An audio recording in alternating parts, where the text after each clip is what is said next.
zdi se mi, da je to tema, ki pravzaprav starejše zaposlene teži, še bolj teži kadrovske delavce, najbolj teži male delodajalce. Zakaj? Zaradi tega, ker je skupina starejših delavcev, posebna skupina, nekako zaščitena, lahko zaščitena pred odpovedjo iz poslovnega razloga, ima neke določene posebne pravice, povečan dopust, dodatek za delovno dobo, zaradi česar je plača teh delavcev večja in je zaradi tega dražji kot mlajši delavec. Jubilejna nagrada, ki jo damo njemu, nas tudi košta in še marsikaj takega bi se našlo. Če strogo računsko gledamo, starejši delavec več stane kot mladi zaposleni. Moramo se pa zavedati tega, da pravni status pravzaprav ni vse. Starejši delavec ima neprecenljive izkušnje, ki so nezamenljive, je lahko mentor in če poskrbimo pravočasno, da je tak delavec mentor mladi generaciji, potem pride do krasnega prenosa znanja in izkušenj z zrele na mlado generacijo in tudi podjetje tako ne izgublja. Formula za spremembo je formula, ki je sicer nastala v 90-ih letih, glasi se pa tako: nezadovoljstvo krat vizija plus prvi korak je večji od odpora. Govori o tem, da je odpor starejših delavcev pred spremembo ponavadi velik, zaradi tega, ker se bojijo nekaj novega, ker se bojijo, ker je takrat zamajana njihova varnost, ki je vezana na njihovo zaposlitev. Nezadovoljstvo v tem primeru pa je v vidu to, da tisto delovno mesto, na katerem se danes oseba počuti, delavec počuti popolnoma zadovoljnega, zaradi tega, ker se boji spremembe, ne zaradi tega, ker je to delovno mesto tako zelo dobro, ta uvid v to pomeni to nezadovoljstvo. Skrati, delavec ugotovi, da to delovno mesto ni za vse večne čase najboljše, postane malo nezadovoljen s tem delovnim mestom, kajti šele takrat, ko postane malo nezadovoljen, lahko razmišlja o drugih priložnostih, o tistem, kar ga mogoče čaka kot priložnost v istem podjetju ali pa zunaj podjetja. Tako si ustvari potem vizijo, ta vizija premaga to nezadovoljstvo ali pa to statično delovno mesto in proti tej viziji stopi še prvi korak, naredi eno aktivnost v to smer in takrat je ta odpor pred spremembo premagan.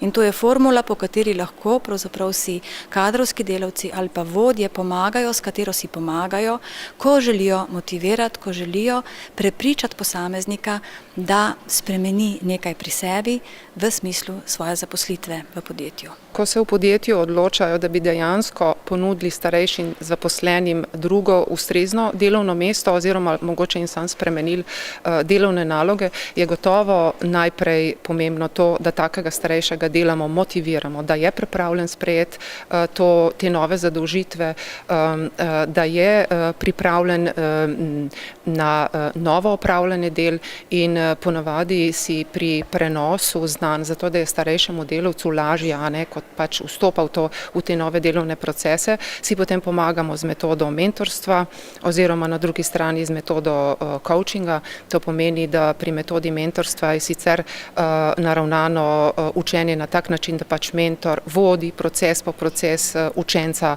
oziroma sodelavca na način, da pač na koncu obvlada vse te delovne veščine, medtem ko je v metodi coachinga pomembno to, da pot ni važna, ampak je važen cilj, da je zaposleni v bistvu sam pripravljen priti do tega cilja. Kakšne poti si bo pa pač izbral, je pa to njegova zadeva. V splošnem jih delimo na 3 dele, to so izobraževalni programi, ki jih ponujajo za to verificirane organizacije.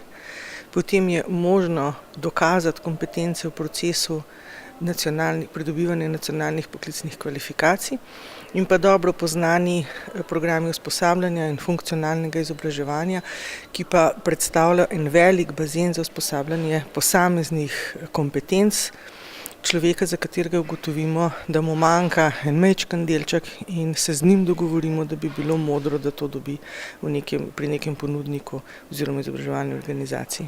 Takrat, kadar gre dejansko za prekvalifikacijo, torej ko starejši delavci zaradi svojih lastnosti, recimo okvar celo, ki so posledica dolgotrajnega dela določenih operacij in za njih najdemo možnost znotraj podjetja ali pa tudi zunaj, da opravljajo popolnoma nov poklic, takrat je dobro, da se odločimo za prekvalifikacijo v izobraževalnem programu, ker gre pogosto za sistematično, dolgotrajno učenje in nabiranje popolnoma novih znanj in kompetenc, ki so za to potrebne. Je pa še dolga kariera pred posameznikom in če ga pač z vsemi mehanizmi, o katerih smo govorili, uspemo prepričati v to, je zanj to zagotovo dobra popotnica. Medtem ko so pa za posamezne kompetence, kot rečeno, recimo, če računovodja ugotovi, da mu je to delo prenaporno, preveliko odgovornost nosi in da so za njim mlajši, ki bi morda bili na tem delu bolj uspešni, pa bi bil rad knjigovodja in tam uspešno nadaljeval kariero, potem so pa to samo posamezne kompetence, posamezni deli že siceršnje njegove stroke, da jih pač poglobi, posodobi in tako lahko zelo uspešno nadaljuje s podobnim delom in tako dalje. To so zelo individualne odločitve, tudi ponudbe morajo biti individualne, seveda je pa pri tem tudi zelo pomembno, da podjetja ali podjetja znajo zelo dobro definirati svoje potrebe, ki so jih predhodno uskladili s svojimi vizijami in pričakovanji in s pričakovanji posameznika. In my opinion, the people are very well selected. The participants for the seminar, they are quite committed to the theme of older workers' problems and they are quite well informed.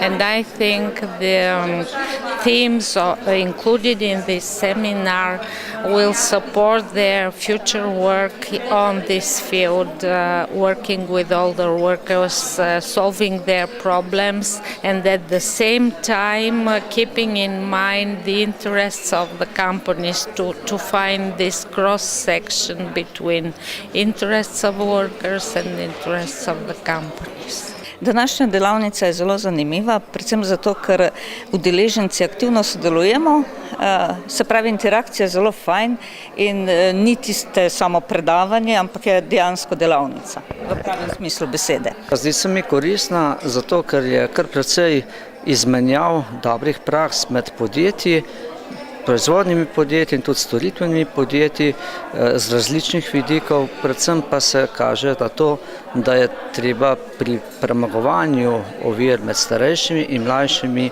vedno dobro sodelovati, začeti pa z lastnimi zgledi, predvsem to velja seveda za vodstvo. Današnja delavnica je zame en uvod v zelo uspešne projekte, računam po Sloveniji v podjetjih. Prvi začetki so po podjetjih, razmišljanja so tudi v okviru društev kadrovskih delavcev, tako da vem, da zavedanje je, vendarle je malo premalo spodbude mogoče pri kadrovikih in pri vodilnih ljudeh, da bi se s tem začeli ukvarjati, ampak ker nas je zakonodaja pritisnila s tem, da bomo mogli dalj delati, je prav gotovo to osnova za delovanje in želela bi še slišati prakse iz tujine. Mogoče bomo v nadaljevanju teh delavnic, ki jih pripravlja Gospodarska zbornica, tudi kaj takega slišali. Podobno delovnopravno zakonodajo ima Nemčija, torej zakaj ne poslušati njihove prakse, vem, da so daleč pred nami, da ne bi mi ustvarjali nekaj na novo. The MEET project is financed by the European Commission by the Lifelong Learning Program, and the aim is to prepare tools for HR managers, people working in adult education, to deal with the aging workforce.